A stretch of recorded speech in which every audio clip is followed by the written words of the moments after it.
This place is what we used to call in Scotland a fairy place, where there's a door between our world and the fairy world, and fairies can come through and use their magic to affect reality. It's a very old concept, it's a bit too cutesy nowadays, people don't understand just how terrifying the fairies used to be to people. So we've replaced it, we've got a new concept. This place is a thin place, a place which affects the world around it in a way which is disproportional to its size. There are two thin places in Scotland, one of them is here, and the other's a wee place you might have heard of called Rosslyn.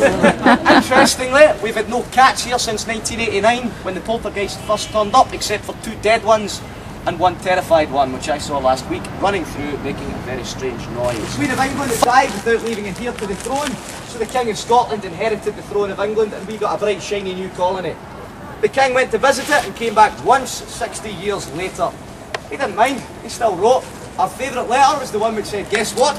I'm the head of the Church of England now. I expect you all to convert or my armies will be sent." Gee, thanks, King, we said, and started raising our own armies. 3,000 of the most important people in Scotland gathered in that kirkyard and drafted up the National Covenant. It turned out to be their death warrants.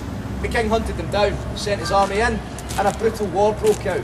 George Mackenzie became known as Bloody George Mackenzie. Bonnie Dundee became known as Bloody Clathers, and John Leslie, the hero of the Covenanters, became their fiercest persecutor. They were hunted down, they were outlawed, and they were massacred every time they were found. At the height of this period, 3,000 peaceful, unarmed protesters marched towards Glasgow to make a demonstration march against the bloodshed, but they were intercepted at Stirling by George Mackenzie's men. They were turned around and they were brought to this kirkyard, and here George Mackenzie invented the world's very first concentration camp. Some of them were hung to death as soon as they arrived, 6 of them were tortured to death publicly, and 500 were dispersed. Approximately another 500 were taken to prisons throughout Edinburgh, and some of them managed to be let off because they were rich. 1,200 of them were taken to the back of this kirkyard, and that's where the poltergeist lives. And that's our next stop.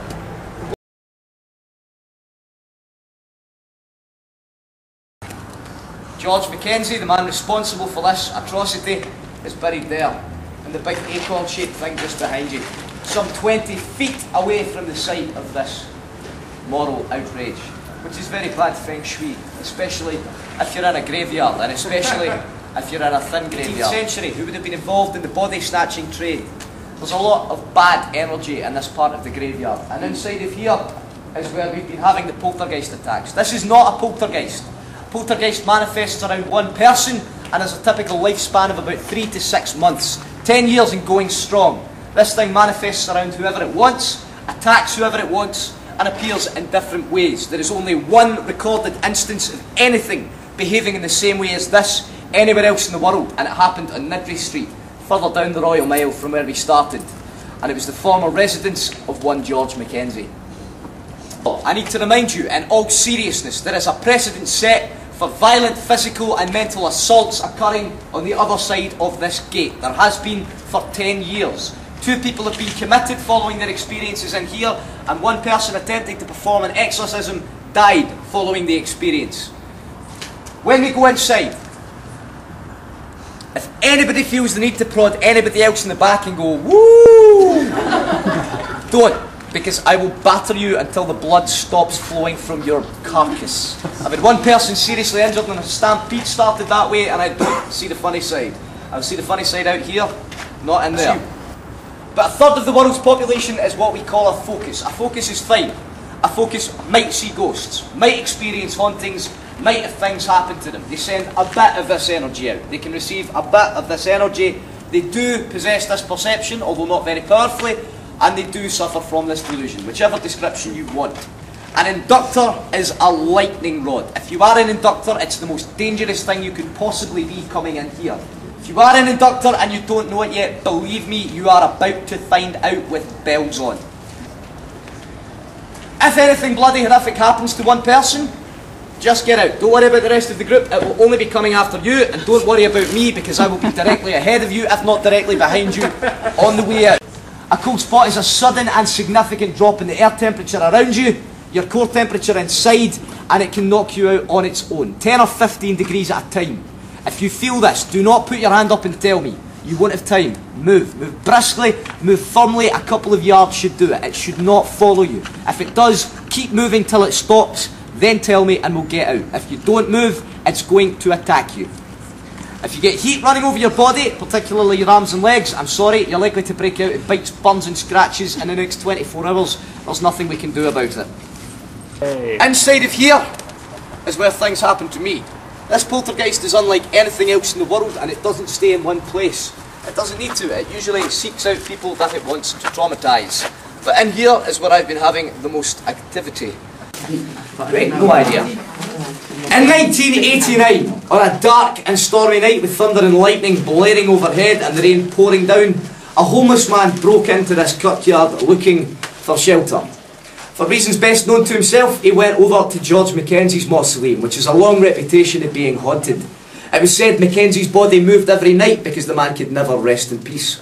It's long been said people could hear voices outside that mausoleum, and it's long been heard that there were poltergeist attacks outside of it. But the homeless man decided it was the one for him, probably because it was the only one with a roof on it.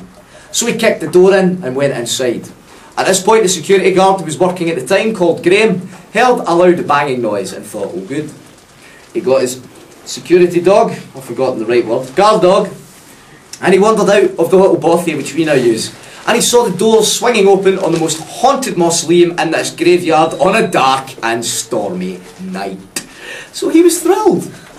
So he started to wander over, quite slowly at first, but the homeless man did not slow down. He went down one floor and he found 4 wooden caskets bearing the names of George Mackenzie, his wife and his children. He decided, for reasons best known to himself, again to break these open. Maybe he was looking for wealth, maybe he was looking for firewood, I don't know. We never heard from him after this incident. So he picked up a slab of concrete from the ground and proceeded to hammer on the lid of George Mackenzie's coffin. He broke it open, he took a step back to admire his work, and he fell, where he'd lifted the concrete slab, down into a third chamber, which we didn't know about. So our brave security guard was now just outside the front door of the mausoleum on a dark and stormy, thunder and lightning night, hearing banging noises coming from inside the most haunted mausoleum in the kirkyard. And then he heard them suddenly stop. The homeless man fell down, and in this third section he made a startling discovery. It was an illegal plague victim dumping site, and because it had been sealed in stone for so long, and very finely sealed, maggots and air had no access. These bodies were not done decomposing. There were discernible features, there were discernible items of clothing, flesh, hair and body parts, and a green and grey slime covering everything. The homeless man was covered in it up to his neck.